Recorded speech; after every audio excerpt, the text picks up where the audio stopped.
Hello friends, welcome to Monica's kitchen. ఈరోజు recipe పప్పుచారు. పప్పుని మంచిగా ఉడకబెట్టుకోవాలి 2-3 విజిల్స్కి. తర్వాత ఒక బౌల్లో ఆయిల్, ఆవాలు, జీలకర్ర, కరివేపాకు, ఎల్లిగడ్డ, ఎండుమిర్చి, పచ్చిమిర్చి, క్యారెట్, ఉల్లిగడ్డ, టమాటోస్, బ్రింజాల్ వేసుకొని మంచిగా కలుపుకోవాలి. తర్వాత అల్లం ఎల్లిగడ్డ పేస్ట్ వేసుకొని మంచిగా కలుపుకోవాలి.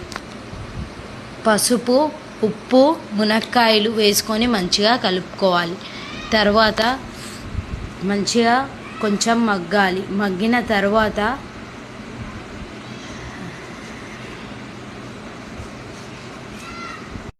చింతపండు రసం వేసుకోవాలి. తర్వాత పప్పు వేసుకోవాలి. మంచిగా రెండు కూడా మంచిగా మిక్స్ చేసుకోవాలి. మంచిగా పప్పు ఉడికాక కొత్తిమీర మరియు పచ్చిమిర్చి, జీలకర్ర, ఎల్లిగడ్డ దంచుకున్న పేస్ట్ వేసుకొని కలుపుకోవాలి. ధనియాల పొడి ఫైనల్గా వేసుకొని మంచిగా కలుపుకోవాలి. మీరు కూడా ఇలా ట్రై చేయండి ఫ్రెండ్స్. ఒక కరివేపాకు రెమ్మ పప్పుచారులో అలా పెట్టుకోవాలి. మంచిగా పప్పుచారుని మగ్గించుకోవాలి. రెడీ.